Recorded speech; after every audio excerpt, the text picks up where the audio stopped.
Hello everyone, good afternoon and welcome to Live at the Waterhole. My name is Amy and I will be with you for the show today. It is wonderful to be back with you all, and what a beautiful sight to start off with here in East Africa at Oldonyo with these beautiful elephant bulls that have come for a drink.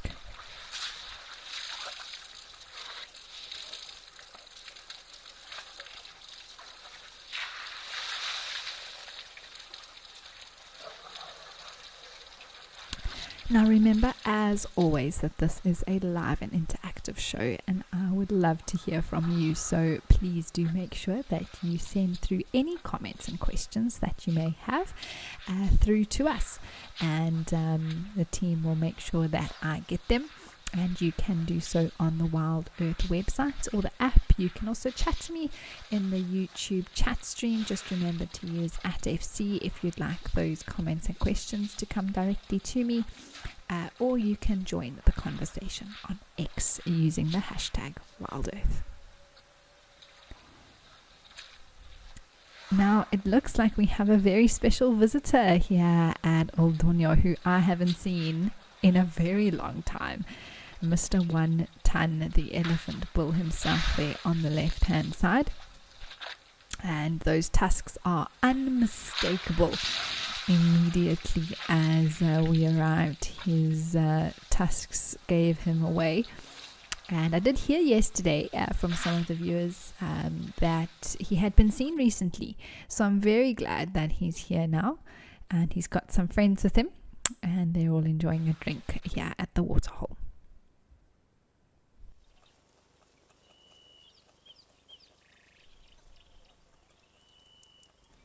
Penelope, hello to you. Lovely to have you with us. And you say that you are joining us from an extremely windy north coast of KwaZulu-Natal. Well, we haven't got too much wind here in the low veld at the moment in South Africa, but I believe you when you say that the wind is pumping that side on the east coast. We've just had to hop over to Jume, everyone. I think the feed froze there up in Kenya. But not to worry, we'll be back there as soon as we can, but it was still lovely to see what we did of those big elephants. There is a hippo here, if you haven't noticed, resting its head there on a log. I think not just one, there's a few popping up and down. It also looks like a terrapin is on the log there on the left, sunning itself.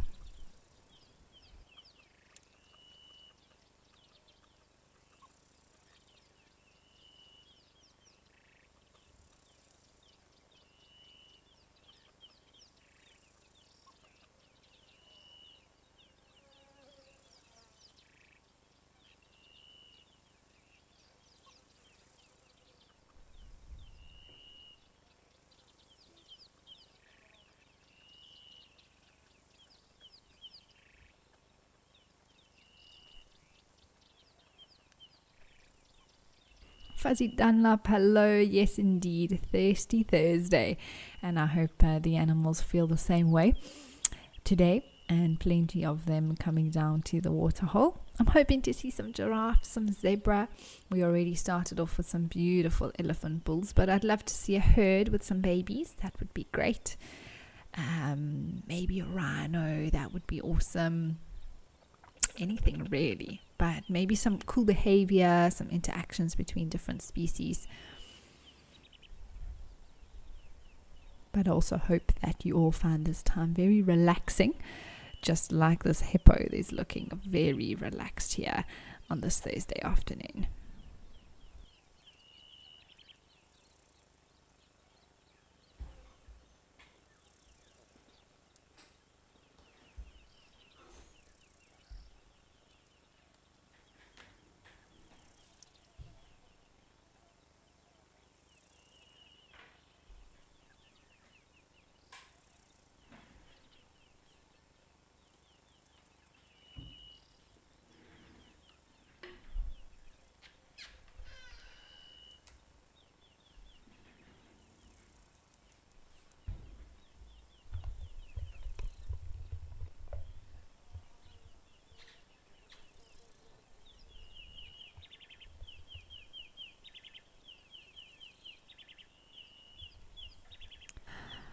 All right, let's head over to Tau Lodge.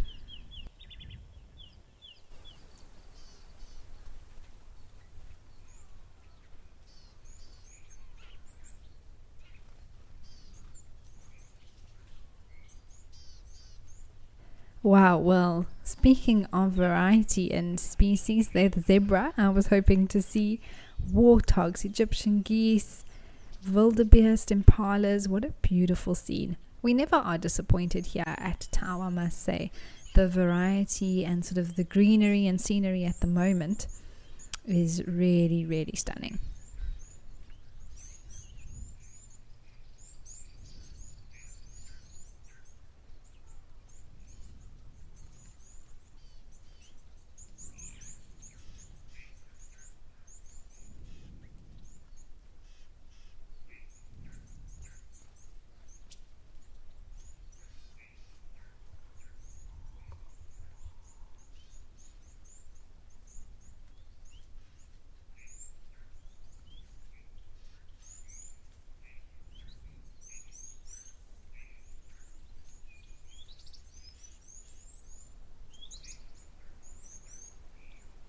It always, fascinates me to just watch these animals around waterholes and to see, even though they are different species, they very much stick to their groups.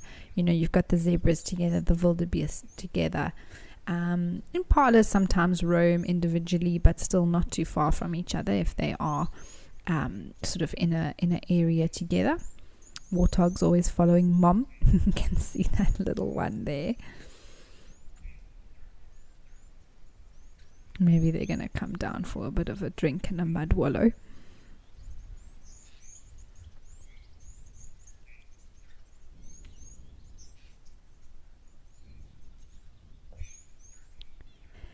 Johan, you're saying hello from a cloudy Pretoria, and you're hoping to find some rare birds today. Oh my word, that would be amazing.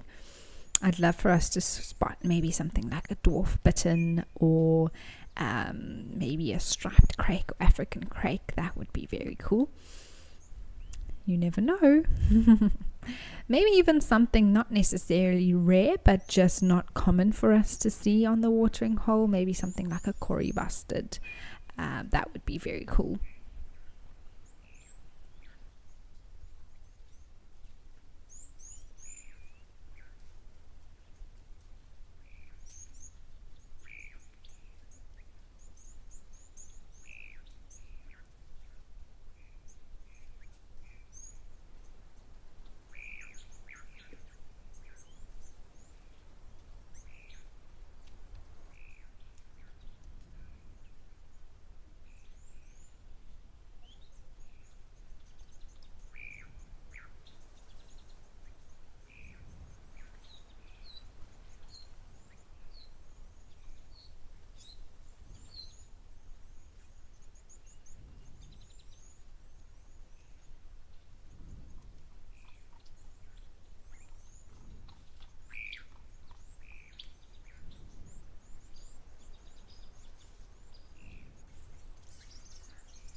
Penelope, you say that this is quickly becoming one of your favorite waterholes, and I completely understand why. At this time of the year, it is awesome to spend time here, and it's just so beautiful, isn't it? There's a lovely grey heron just coming into frame now. You also say that you hope the crocs come back soon. I don't know if they've gone anywhere. I mean, they could have. There's always that possibility. They can definitely move. But I think with the water level, they just become a lot more tricky to see unless they come out and lie in the open. So I don't know when last perhaps a crocodile has been seen at Tau. I haven't seen it this week yet since doing the show.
just been watching all the different species just doing their thing, and it's amazing to see. And I think it's why we all enjoy nature so much, just to choose to spend time like this at a waterhole, each one taking their turn to come and drink. There's such order, isn't there, in nature, and it's really fascinating to watch, and it's entertaining in a way that's not invasive. And I think that's why we are drawn to it so much. This all happens out here. They're just doing their thing, really. And it continues day and night, and we sort of get to spectate on this sort of observer's chair, which is really, really cool. There's a male waterbuck arriving now. You can see his horns on top of the head.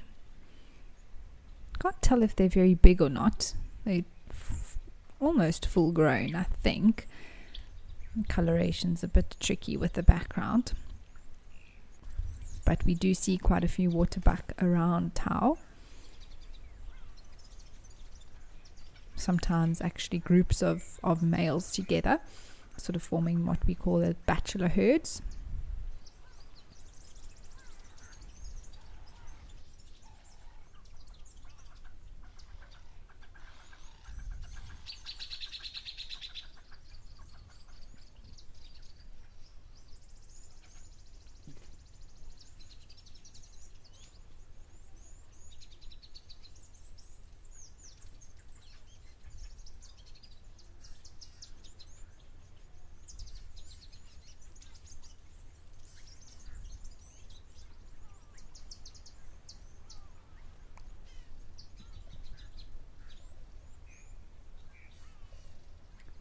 All right, let's head over to olifants.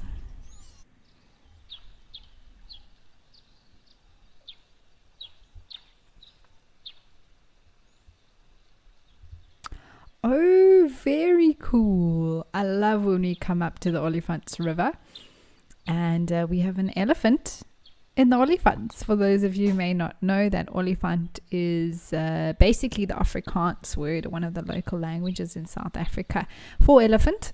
So it's very appropriate that this one is in the river at the moment. Looks like he might be going for a swim, maybe to cross completely.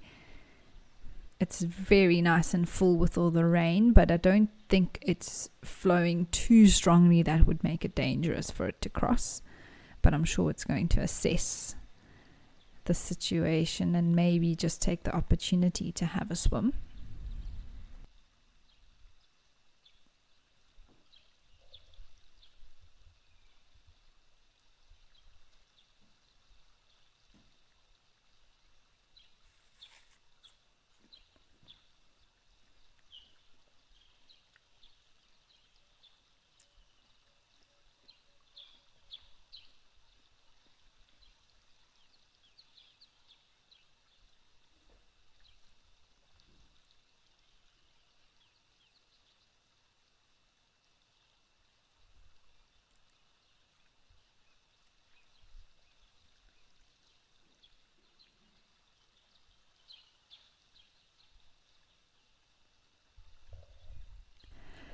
Sue, hi to you. You are waiting or heading to the airport, waiting to head to the airport to go back to England after your 5th holiday in South Africa, and you already can't wait to return. Well, we can't wait to have you back again. You absolutely love it here. And you're asking to see a nyala today. Well, that is possible. No guarantees, but if we do pick up one on any of the feeds, we'll be sure to share it for you. They are such beautiful antelopes. Difficult to choose between the different antelopes we get, but definitely in my top list of favorites that we see. They just are, especially the males, I find them so pretty. I also have a little bit of a bias towards them because at the Juma camp where we are based for one of the locations that we do our live drives from, there's a nyala who loves to hang out near where we eat, affectionately known as Moses. And I've always had a soft spot for nyalas because of that.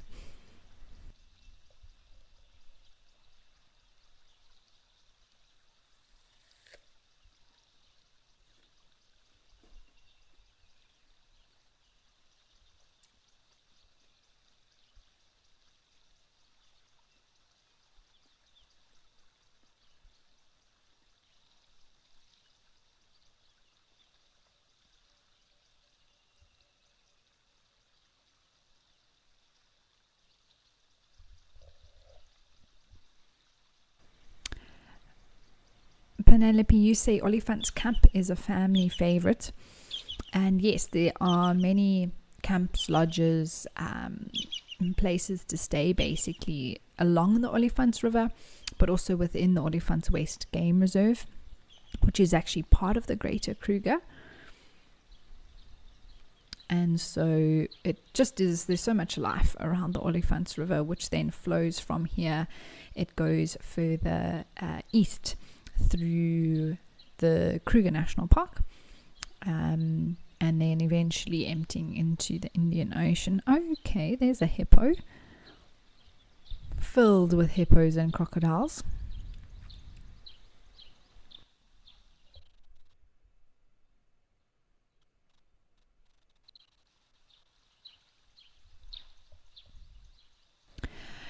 Joanne, you'd like to know what the weather is like where I am today. So I'm in the Lowveld, very close to the open gate of the Kruger National Park, if that helps anyone know exactly where I am. And we've had this whole week actually, scattered showers, not really any major storms, but we've had rain. I'm sure many of you would have seen that on Juma with the live drives, sunset and sunrise safaris that also take place on Wild Earth, that there has been plenty of rain around. So that's we're only about probably 60 kilometers in a straight line, maybe even less than 40 kilometers from where Juma is, where I am now. So we very much get similar weather. So it's been raining on and off really. The sun comes out a little bit. There's supposed to be a lot more rain coming tonight and the whole of tomorrow. So we'll see what pans out. Sometimes the weather apps aren't always as accurate, just because I think of how difficult it is to exactly predict where that rain is going to fall. But yes, we are in for some more rain for the weekend. And hopefully clearing up a little bit more next week when I head back out on drive. Fingers crossed. Although my poncho is ready. After experiencing the rain that Liam and I experienced when we had those 200 mils fall in Juma earlier this year, it was January. I'm ready for anything really. Nothing is going to be as bad as that, I don't think.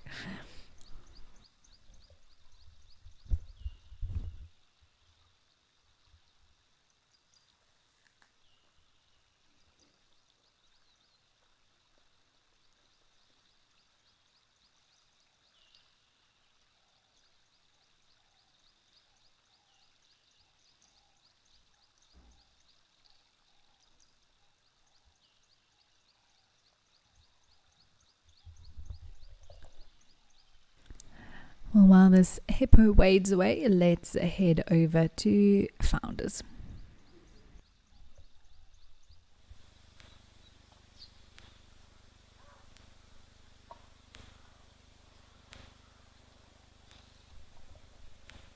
Oh, I was hoping for a rhino. Yay. This is great to see this one who's come for a drink to quite an overcast Eastern Cape here at Mantis Founders Lodge.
Well, that rhino just sprayed its urine there. That was interesting.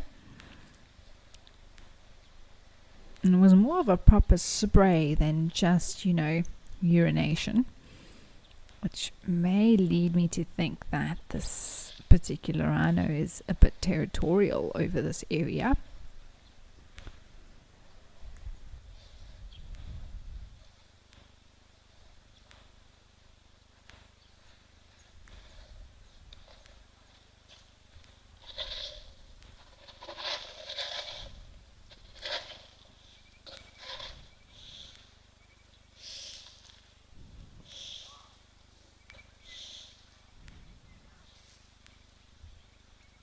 Yeah, doing some more spraying there.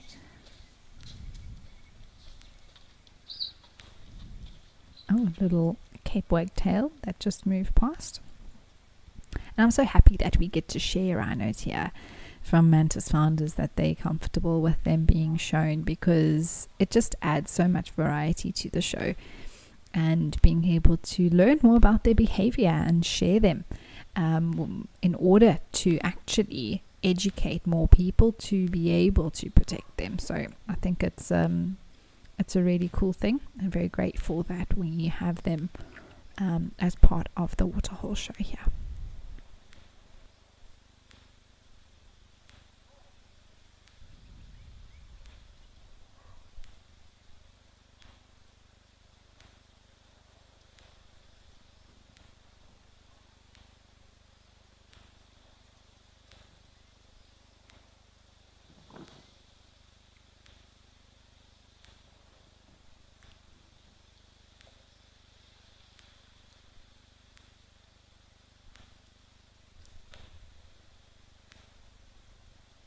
We can see today, in comparison, I think it was yesterday when we had a rhino coming to actually wallow. It wasn't the day before, but there in that weather it was a lot sunnier. You can see that in this case it just came for a drink, and to notice those differences in behavior based on temperature, which is why we often say that when animals go to wallow or spray themselves or really even go for a full-on swim, that they do so to cool down. Alright, now that rhino has moved off, let's head over to Vic Falls.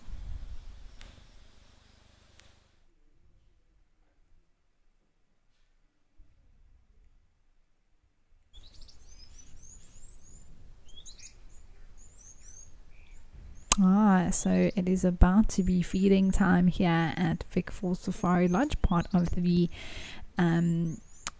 sort of the feeding scheme to help protect and provide safe food sources for these vultures which are endangered. And you can see they know the time. It's going to be 1 p.m. Central African time, and they are awaiting the special delivery.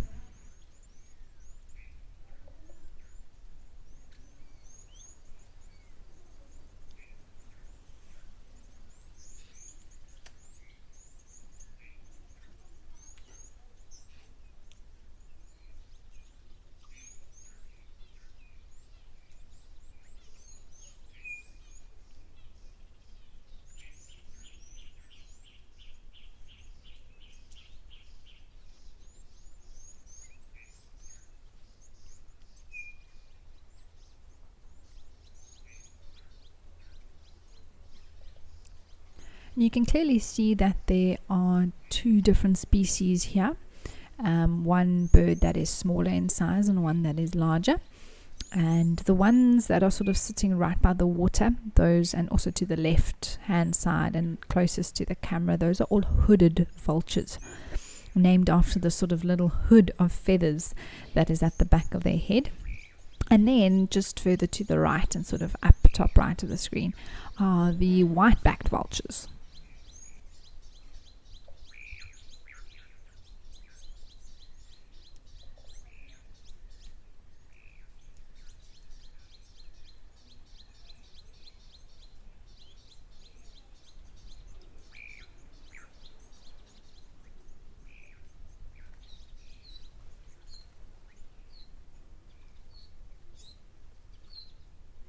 Grace, you'd like to know who delivers the food to them. So they are members of the team here at Vic Falls Safari Lodge. I don't know if it's probably part of the reserve management team or someone like that along those lines, conservation team, or particularly part of this program that is for feeding the vultures, that is run from Vic Falls Safari Lodge.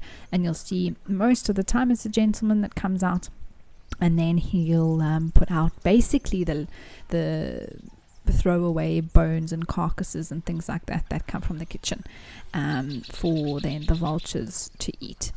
And it's all about providing them with safe food, because so many vultures are lost due to poisoning that is in food that they eat, and they are so endangered, in fact critically endangered. Each species is a variation of endangered, but it's still really, really serious, and that's a loss of nesting sites for them, but also the fact that they are animals that are being poisoned and killed, even flying into electrical wires and things like that, which is all part of their population depleting.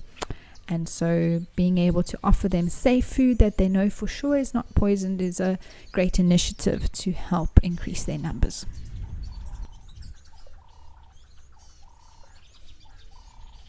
Oh, Deb Davis, you say they appear to get along with each other fairly well. Yes, they do when there's no food involved. Have you ever heard of the term feeding frenzy? Well, if you haven't seen it for yourself, you are about to witness the exact definition of a feeding frenzy. And there are plenty of fights that do break out between them. I suppose very much like lion prides on a kill. They all is well and good until food gets involved. Then the manners go out the window.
Oh, there we go. Here it comes. It looks like they're all gathering for a school assembly.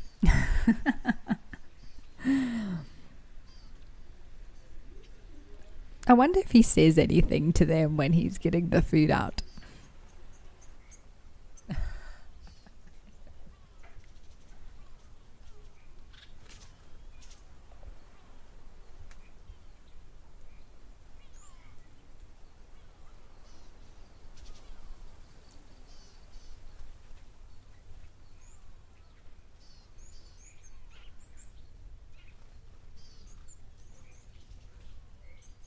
Yeah, Mercedes, absolutely. It never ceases to be entertaining. Goodness me, look at it, them all assembled patiently. Oh, oh. Oh my goodness, it's going to happen, everyone.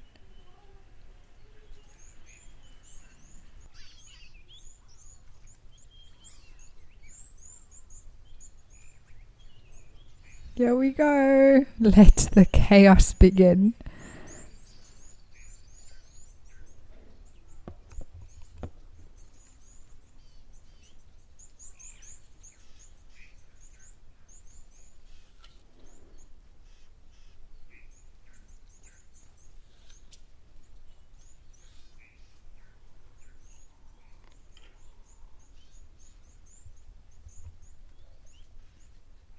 These 3 marabou storks have also arrived, very much also scavengers, and they also try their luck to grab something, although you can see that there's very little opportunity.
Eduardo, yes, it was a frenzy, wasn't it? And it's amazing how quickly it's over. You know, you saw there was quite large bits of bone and carcass put out there, and within a few minutes, if that, it was just attacked and gone. And I don't even know if everyone got a mouthful, but there's 1 or 2 that still have broken off a piece here or there that they're able to, manage. But overall, I think with the consistency of having this done every single day, that eventually, they all get the food they need. But if I think, vultures, I don't know exactly how much they can eat in one sitting, but I do know that they have a crop, which is basically like this sack, which can take in extra food, which they can't digest immediately and digest later, which helps them to be able to sort of take advantage when food is available. And so often they can feed, they already have to live off the scraps from others potentially, but that just helps them be able to get in a little bit more. Stevie, you want to know what would be the outcome for the animals if vultures were to be extinct regarding the cleanup that they do. It would be catastrophic if there were no vultures in the world, let alone just our immediate vicinity and areas that we know. I mean, vultures play such a vital role in what we call the cleanup crew, in getting rid of dead and decaying matter in the bush. And that would not only affect the animals, but it would also affect humans, with, disease transfer between animal and human, because of, you've got these sort of dead and decaying carcasses throughout the bush and surrounds, and if nothing's getting rid of them, those diseases, bacteria, even things like anthrax, rabies, that sort of stuff that gets rid of because of vultures in a lot of ways. They eat that all up before it can sort of develop any other potential viruses, or they themselves are not affected by such diseases because of their extremely high acidic stomachs, but also their own bodies having not being able to fight off things like that, those bacteria. So it's very interesting to take note of the importance of the vultures, the impact that would not only have on the animals but also on actually humans indirectly, but eventually so, that we would also be affected if the bush or the wild areas weren't kept clean and there were no more scavengers or decomposers to actually help get rid of the carcasses that are out there, let alone the very unpleasant experience of just smelling death everywhere. And I think for us, that's more so perhaps than the animals themselves. And eventually, predators can only eat so much, and the vultures help fulfill a gap with the leftovers that the lions and the leopards and the hyenas and the wild dogs can't eat. And they really go and pick out the very last, remaining bits and pieces of a carcass. So their role is so important, and often, just have such a bad reputation due to their looking very, sort of dark, eerie, evil, and there's a lot of cultural association with the bird as well.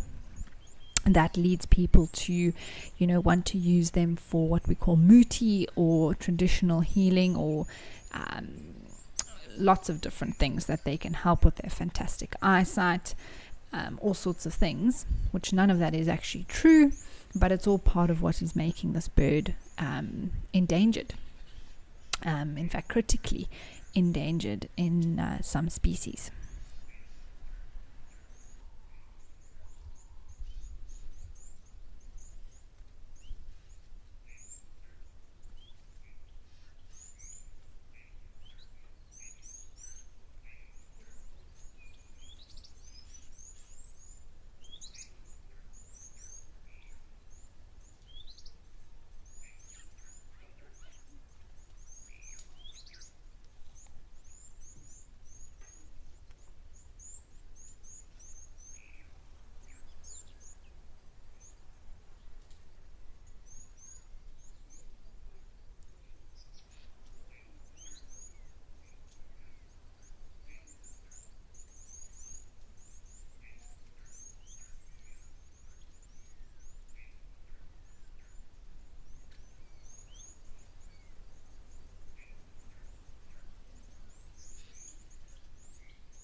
Well, I'm so glad we got to see this feeding frenzy and also chat a little bit about these amazing birds. Now let's head up to East Africa to Lentor.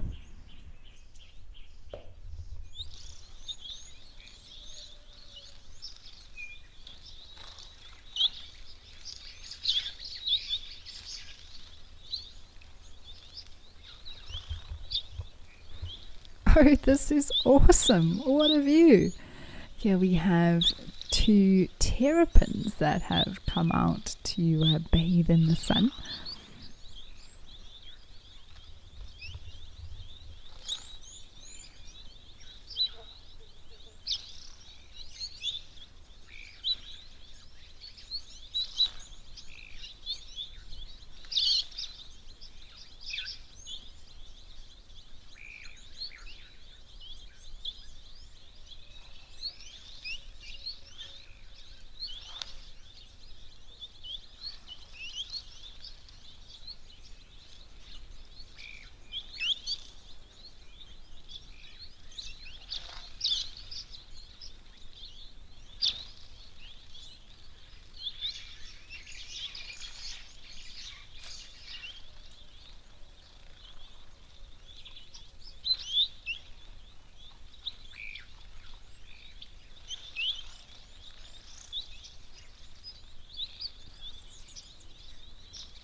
And so this is actually very cool to show you that head movement. Can you see how when it retracts its head, it actually puts it sideways into the shell? And that's one of the unique properties within this, family of reptiles, which include tortoises and turtles as well, is that terrapins pull their heads sideways into their shells, whereas tortoises go straight back.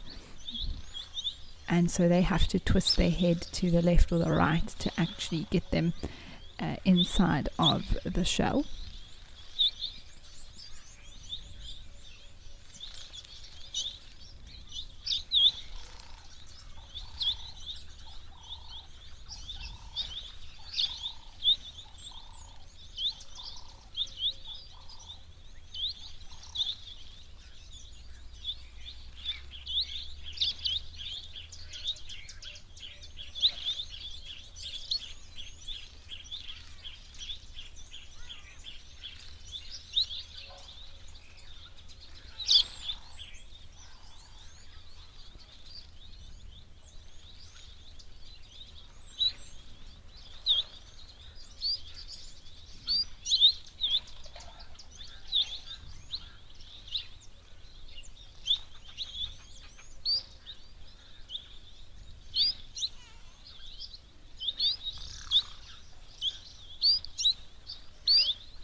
Very quickly deciding to head back towards the water.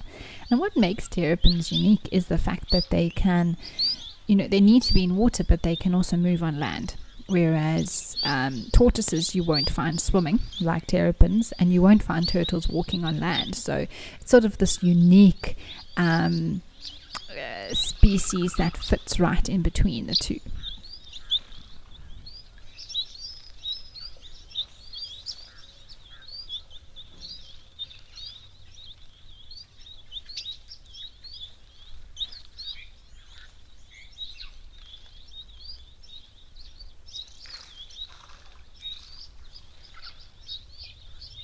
There's a beautiful emerald spotted wood dove that's coming. Oh, I thought it was coming. Oh, look at that reflection as well. Oh, it's so pretty. You could see as it turned those emerald spots that were catching the sunlight.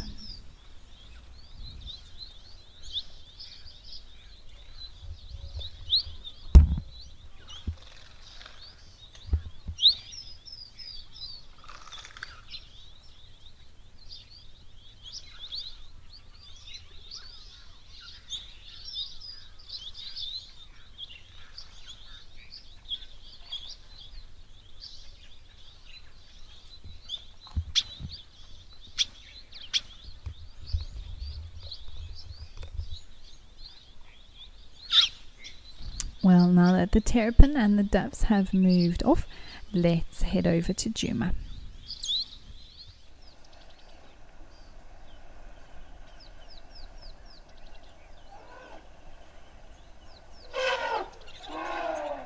Oh, awesome! The elephant pool party is official.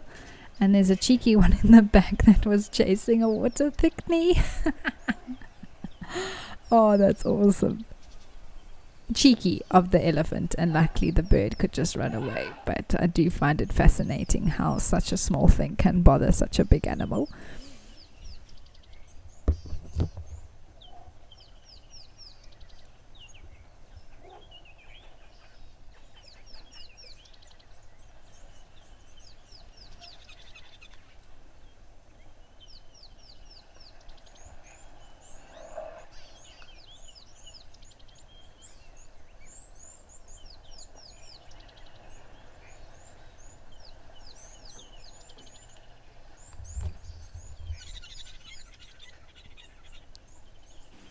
I can't see super clearly here, but is that elephant a bit pink? Or is it just the lighting? I know there was a pink elephant that was hanging around on Juma. I personally hadn't seen it. but it does look like it was about the right size there. And basically it's a leucistic elephant that's been part of a herd.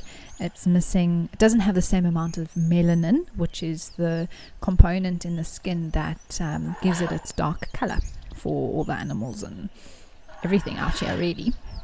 And so it gives it this sort of fleshy color between the grey. It just seemed like there was one that was slightly lighter than the others. I can't see it now.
That was a very quick in and out pool party. Goodness me. I don't know where they're rushing off to, but that was literally a dip in and a dip out.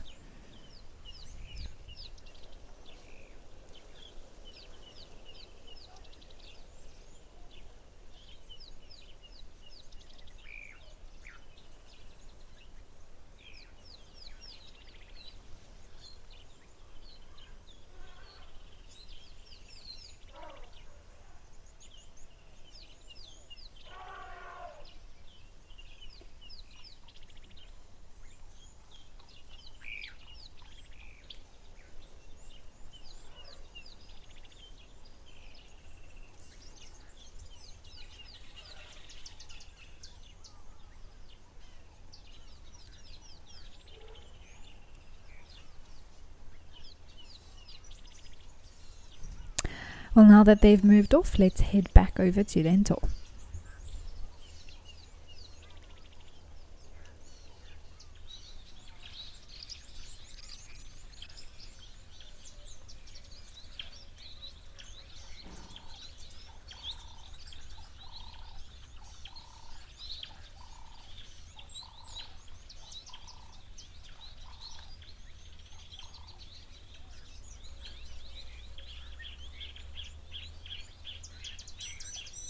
Well, here we have these beautiful a few firefinches. I also saw there was a Namakwa dove just before we headed over to Juba just now, that had come down for a drink.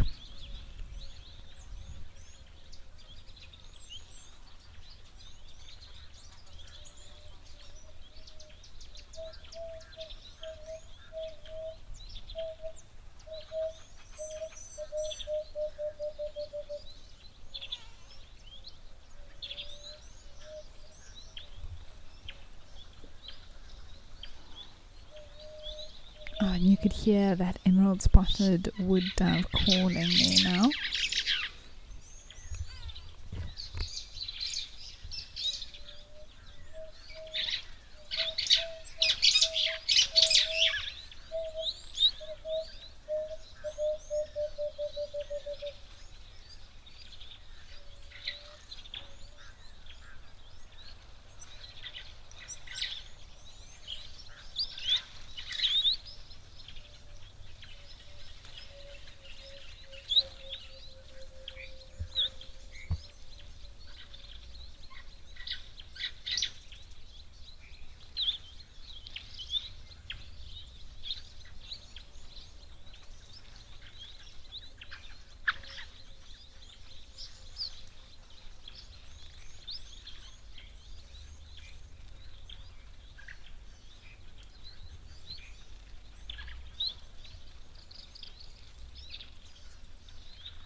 Michelle, you'd like to know where these birds nest. So the ones that we've been seeing here all nest in trees. They build nests.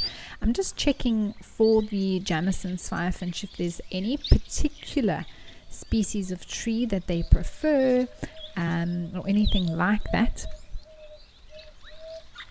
Sometimes these birds do have little habits like that, which is fascinating.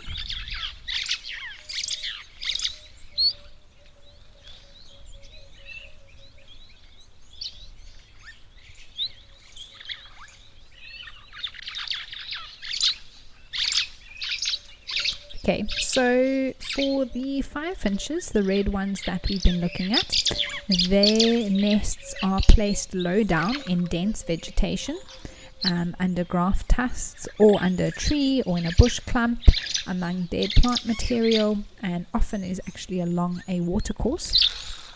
And they can also use artificial sites like a hanging basket where they build their nest. It's roughly about 1/2 meter above the ground is where they usually build their nests. It's built by both the males and the females, and it's usually done in the early morning or the late afternoon.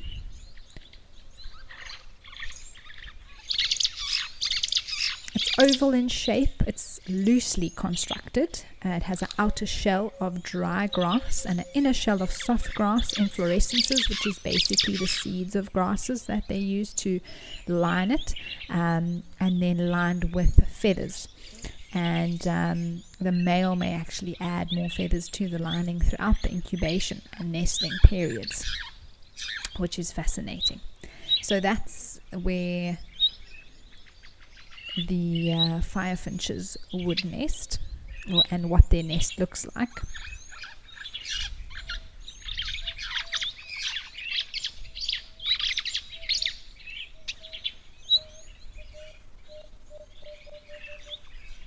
Oh, terrapin is out of the water again.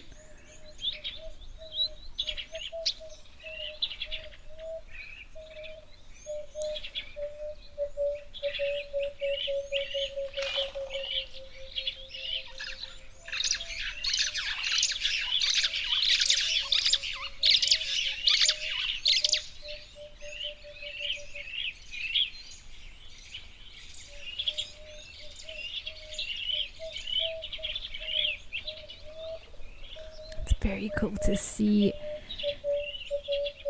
these guys out of the water and doing their thing. I mean, being reptiles, they do love to lie in the sun and sort of get that energy. I think also being in quite a shaded waterhole, they tend to perhaps want to come out more to get direct sunlight.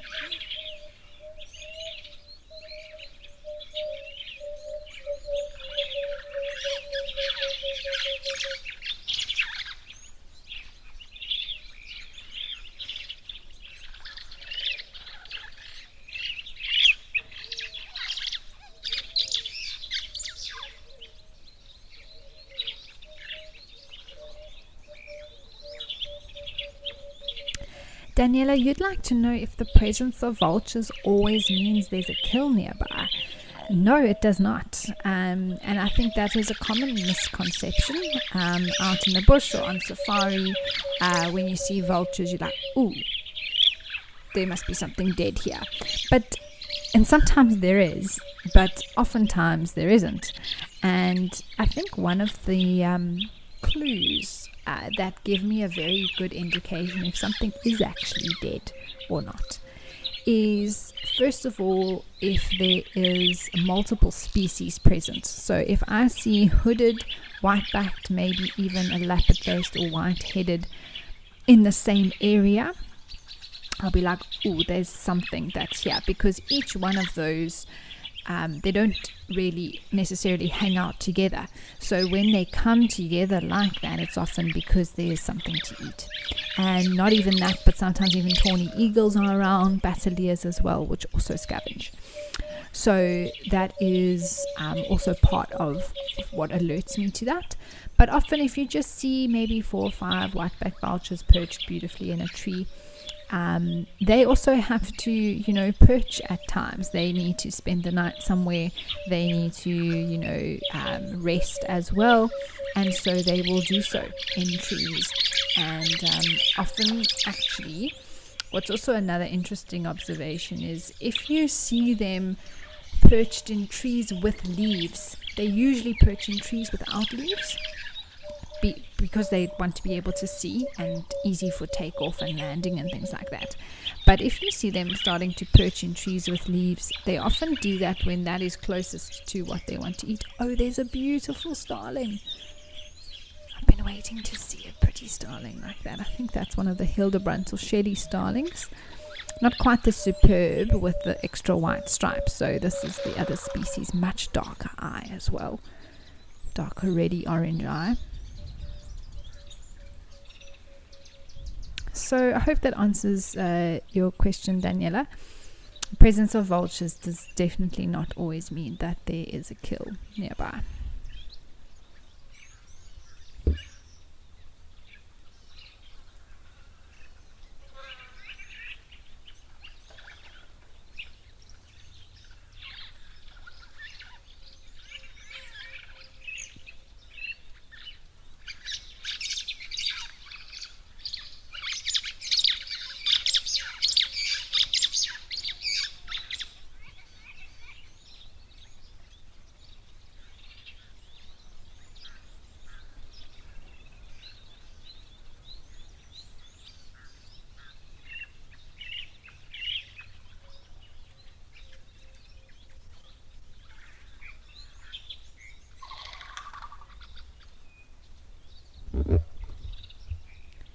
There's a beautiful laughing dove that came for a drink there.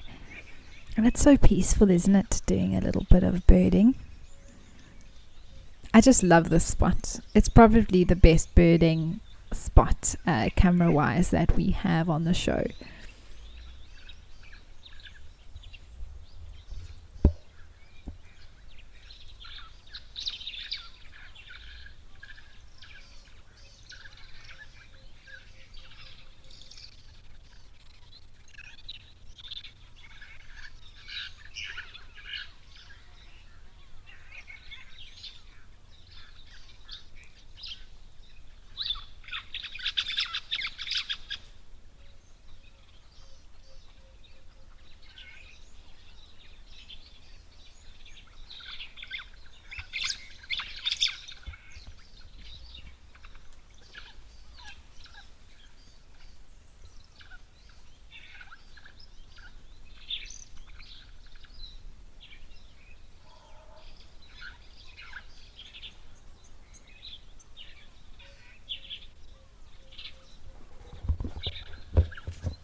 really being spoiled with some beautiful views of that Shelly starling, but also this squirrel, which I'm not actually sure if it's got some seed pods there or what it's looking for. I think that's a bit of dung. Oh, that was very fast.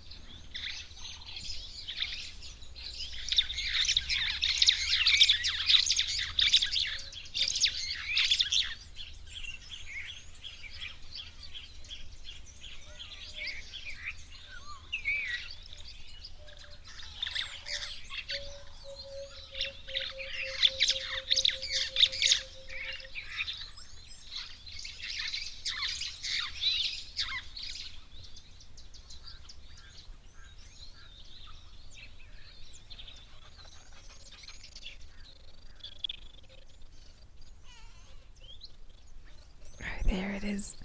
It's an unstriped ground squirrel. The ones that we get in South Africa are basically, we just call them ground squirrels, but they have a stripe on them.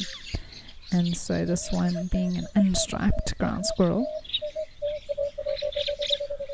You can hear those starlings now calling as well.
Watching them feed.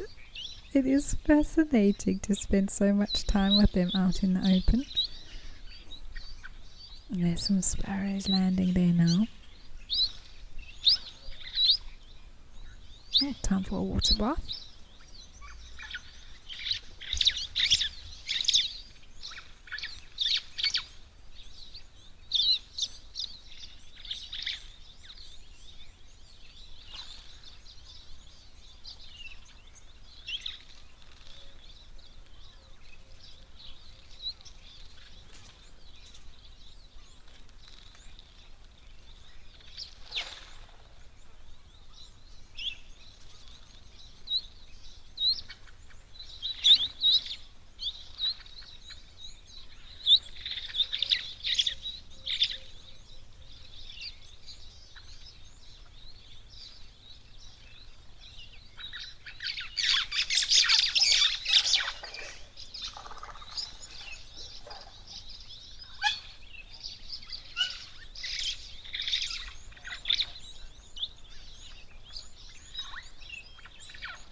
That sounded like a hammerkop. Ah, there it is.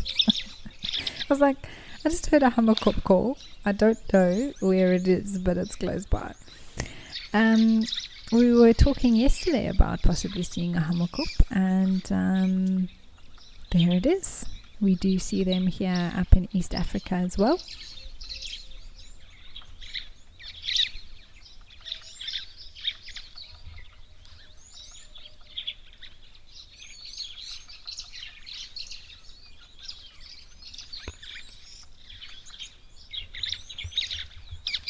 Julian, yes, it was a fantastic view of Hildebrandt starling, also known as Shelly starling. The scientific, either Hildebrandt or Shelly. I think there was some debate as to who got to claim it. I don't know, but it's known by both names. But yes, really gorgeous view that we had then. Rather uncommon starling, but endemic to the East Africa region.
look at the bird sounds are lovely, aren't they? I mean, from the starlings to the emerald spotted wood doves, there was that brief hammerkop calling there.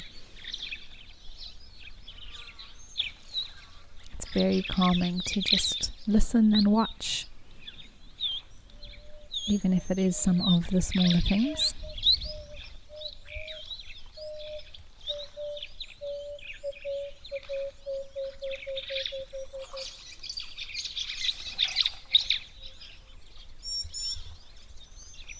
I wonder if that starling is back there on the other side of the waterhole. So many little firefinches now, goodness me.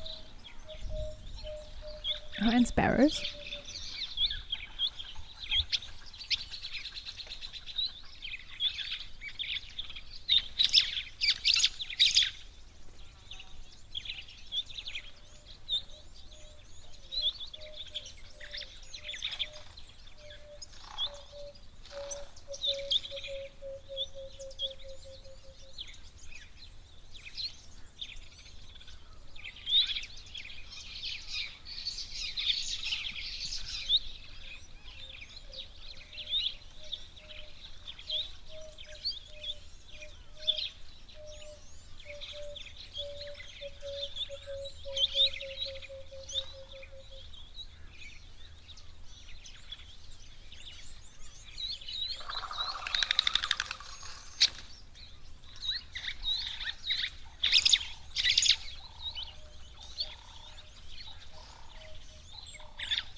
Well, this has been a lovely visit to Lento, everyone. Let's now head over to Elephant Pan in Botswana.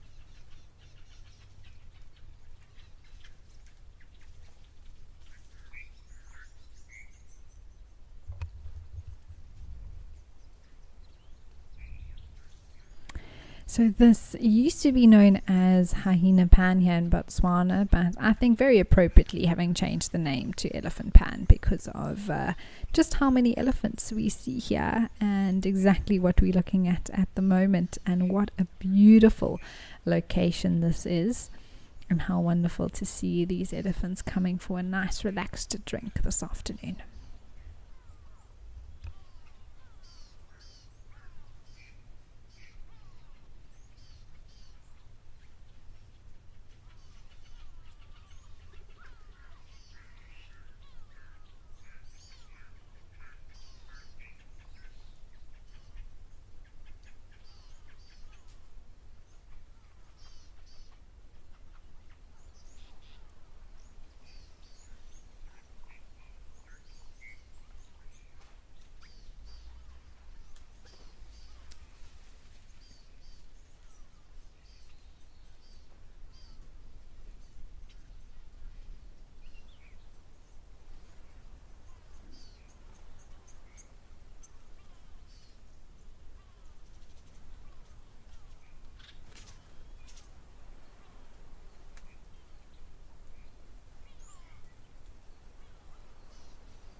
Well, this has been so cool to have these elephants just walking along. And what's great about this spot here at Elephant Pan in Botswana is we've got a really sort of big view or vista along this whole water's edge in this waterhole.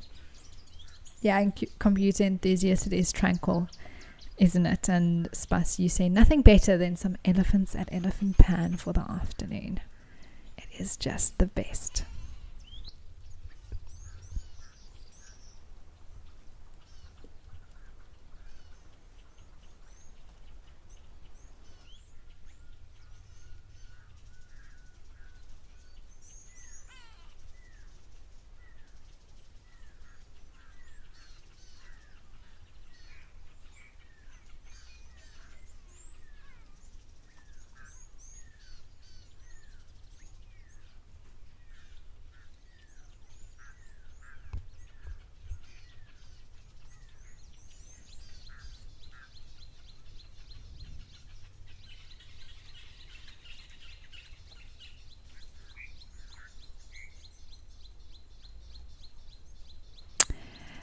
Deb, yes, it is absolutely true that elephants are one of the most intelligent mammals, and they have, between them and the other species of elephant that we get in the world, the Asian elephant, they are the lesser of the intelligent, but they are still, have very large brains relative, to the size of other animals, and they can, remember a lot. I think that's one of the classic things that are said about elephants are their memories, and it's just because of their very long lifespan, about 60, anywhere from 60 to 80 years, that they just remember, they remember the routes, the paths that they walk, and that matriarch, the female leader of the herd, guides her family group to water, to resources, etc.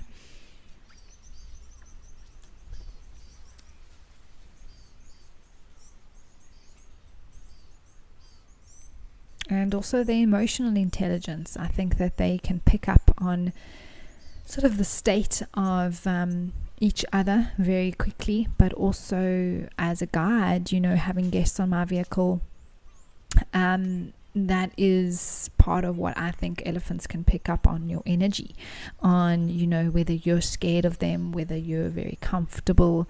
I think, they are sensitive creatures in that way. So also emotionally, they are quite intelligent as well.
Darkmane Lover, hello. You'd like to know, is it true that Ellies are so afraid of mice?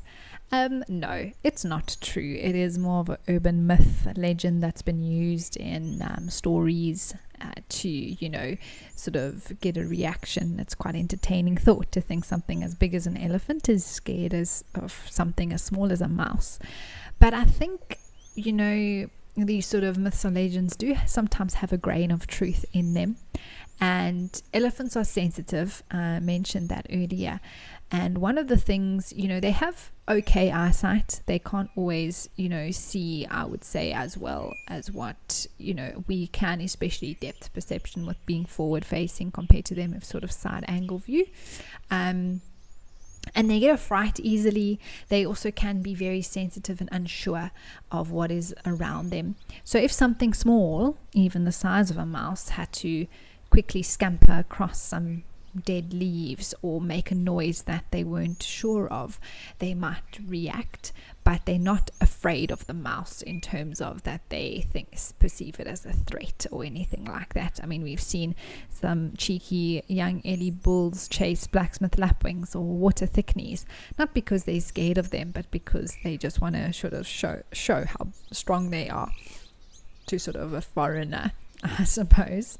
And I mean, even realistically, a big elephant and lions, they have nothing to be afraid of, but they still will go potentially even chase them away just because they are a predator. So when it comes to mice, though, no, there's no real truth that elephants are afraid of them.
Looks like this elephant's got something there in the ground. Maybe part of the root that it's dug up. I'm not sure. Interesting.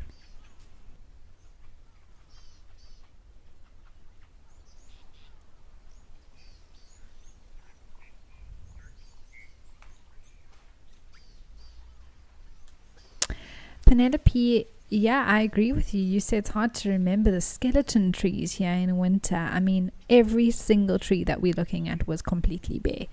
And it was literally, it looked like, I wouldn't say a desert wasteland, but that very typical, completely dry soil with these, like you say, skeleton trees, which are all mapani trees. And it's just incredible how they have grown these leaves in the summer, and they're just sprouting now, and they're just so green and thick. It completely changes the look of the place.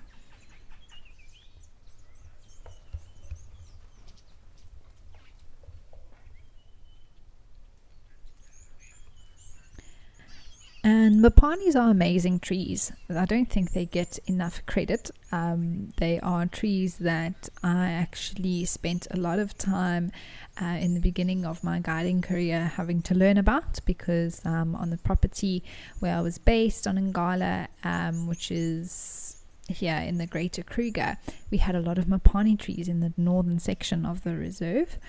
And you had to know about them, about they sort of what eats them, what animals will you associate with mapanis. There's also a big section of Kruger from the Palaboa Gate going north, also around the Olifants River, that has mapanis. And they get a little bit of a bad reputation because they are quite monotonous. And when you get mapanis, you don't just get a mapani, you get a lot of mapanis in one spot. And they're sort of referred to as the mapani belt that stretches down Botswana, Zimbabwe, and into South Africa. But they are awesome trees in that they provide really good wood, very hard wood. Trying to make a braai with mapani wood is a challenge, not only to get the wood to burn, but to also cut it. Broke one of our axes when we were trying to cut wood we had bought from the shop. It turned out to be mapani. It was just too hard. But it also, the leaves are very high in protein, and actually even hold their protein after they've fallen off, 30% of it. So you sometimes see in the winter months, or even the sort of the end of the dry season, buffaloes will even start to eat dried mapani leaves, because that's what's available to them in that area. So they have a lot of nutrition to them as well. And they also hold their leaf late into the season, which gives a lot of animals food. So usually, deciduous trees will start to lose their leaves as soon as it starts to dry out in winter. But mapanis, they tend to get their leaves a little bit later, and then those leaves last in South Africa anyway, July, August, and then they drop.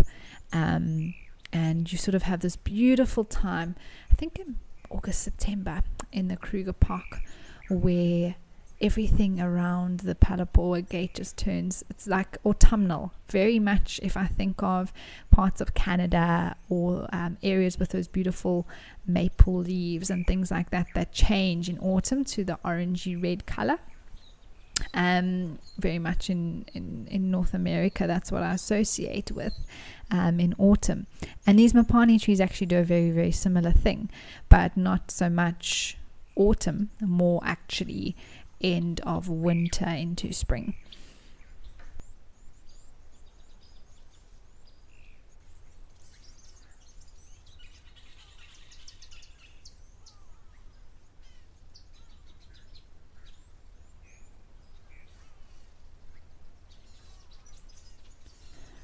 Okay, well, speaking of buffalo, let's head over to Shalati Sunrise.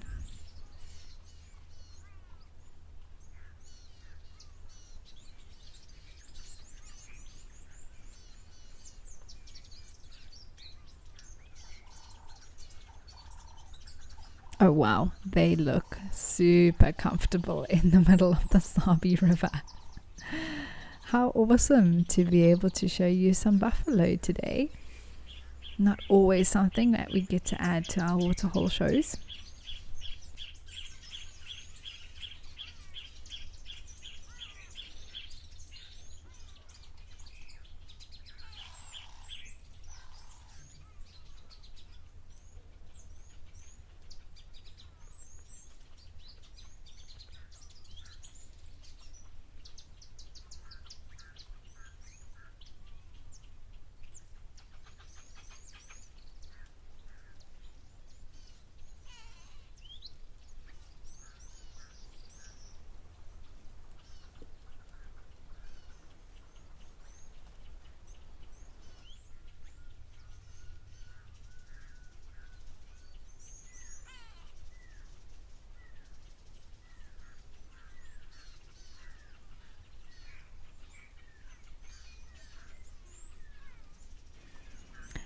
And these look like two bulls that have come down to relax here in the water. And oxpecker there bothering that one on the left. But how lovely to just cool down. And the sun has come out this afternoon. Although I'm in the Lowveld now, the Sabi River is a lot further down, so maybe 100 k's or so from where I am. And it is, in the heat, in the direct sun, it does get quite warm. But buffaloes just love to lie in the water anyway, no matter the weather, I think.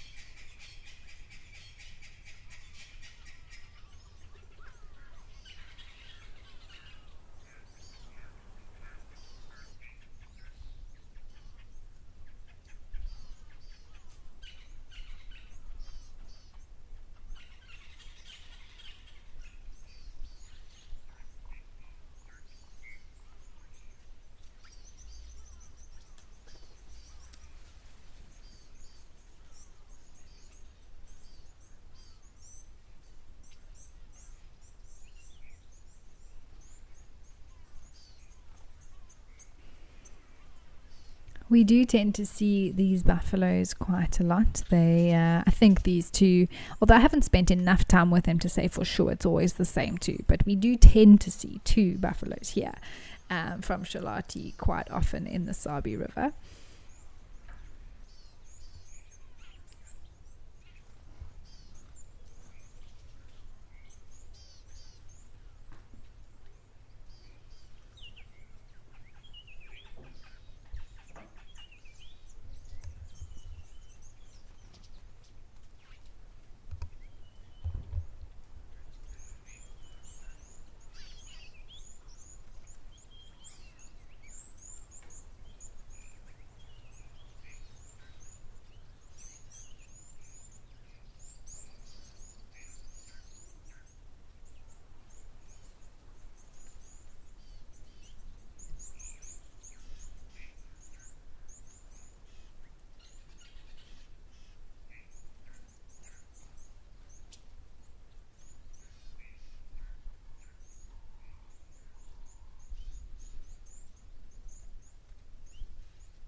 Alright, let's head back over to Elephant Pan.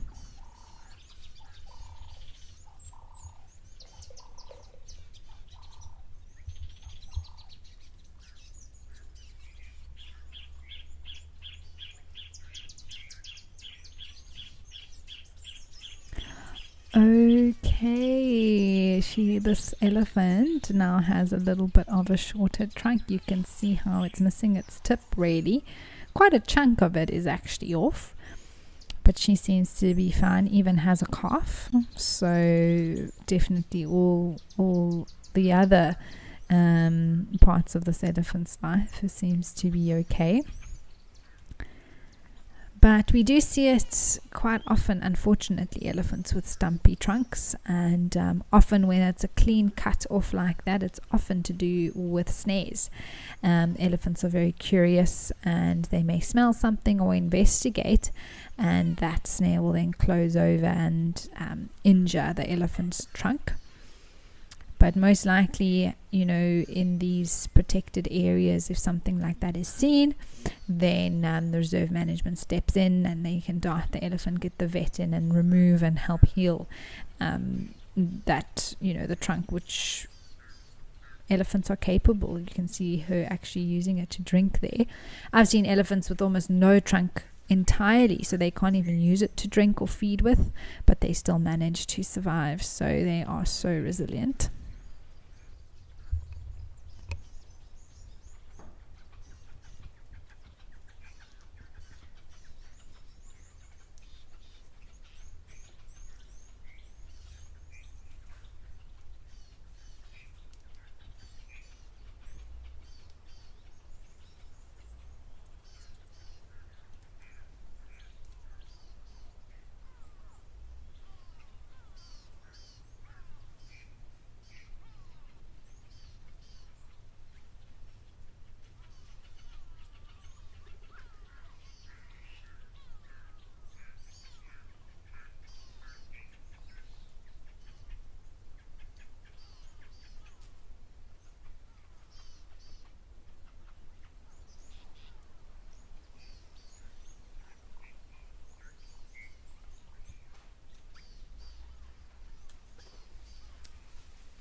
Let's head over to Tal.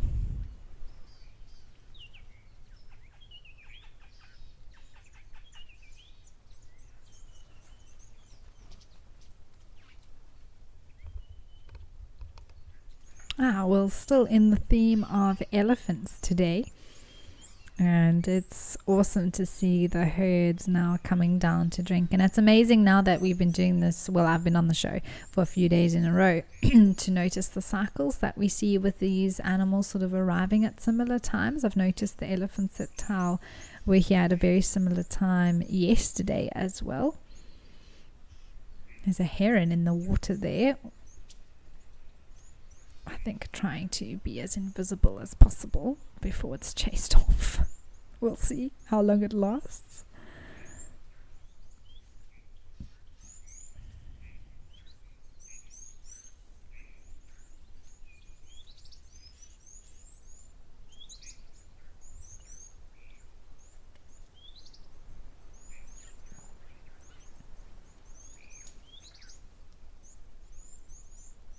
So the trunk there, the shortened one that we saw of that elephant, will not grow back.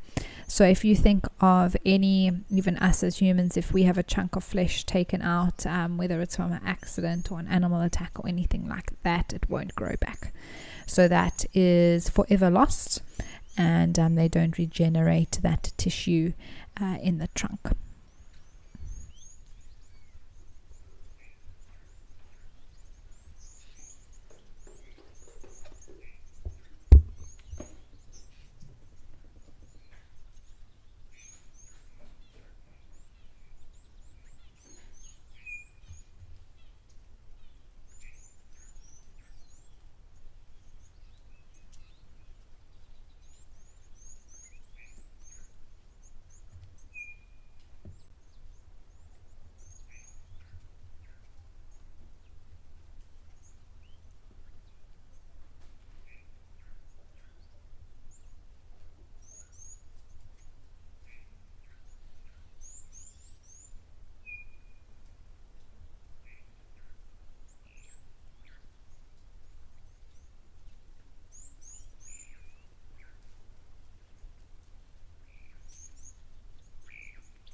Nice. All decided now that it's time to move off. It looks like some pied crows there in the background.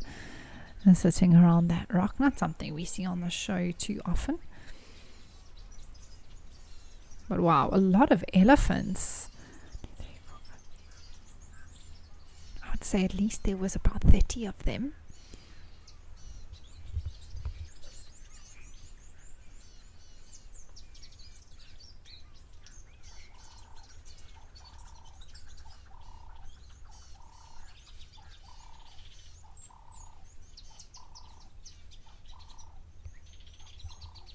Some more arriving. I think that is why the others moved off quite quickly.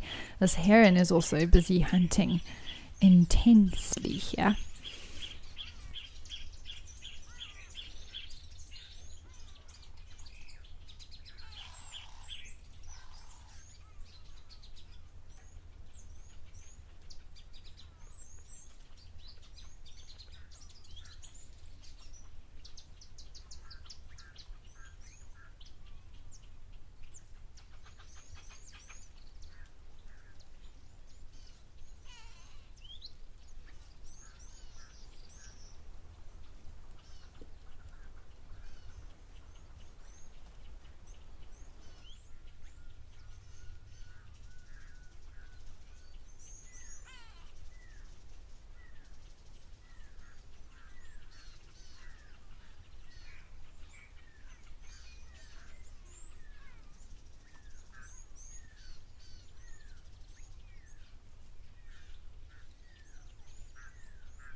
Well, quite a few of you thanking us all here at Live at the Waterhole for a wonderful show today. It's such a pleasure, everybody. It's always great to spend time at the Waterholes and to spend time with you all at home, and to know that you appreciate the show and you enjoy it. You find it so relaxing, and a little bit of live bush time in the middle of the day. Well, if you're in line with Central Africa. Otherwise in the morning or evening, depending where you are. It's still great that there's so many of you that do enjoy the show. And yes, this afternoon, oh my word, look at this boy sitting down. Time for a little bit of a rubber dub in the mud. It's amazing how they look exactly the same as what the little babies do when they sit like that and raise their heads. And I mean, this is a big bull elephant, but they still have that same playfulness inside of them, even as an adult, that they had when they were a calf.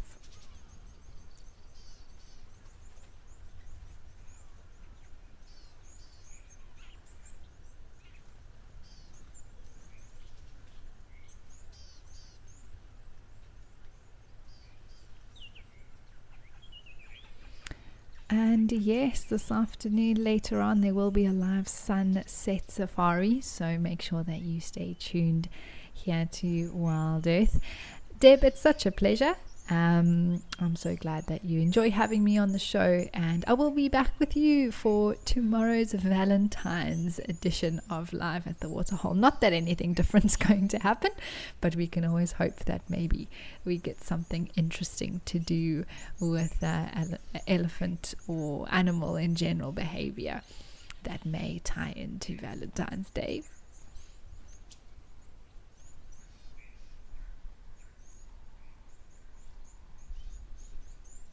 But to all of you who sent through comments and questions, thank you so much. It's wonderful to hear from you and know that you're all watching along with us here. Julian, it has been great fun. It's such a pleasure. And we get to do it all over again tomorrow.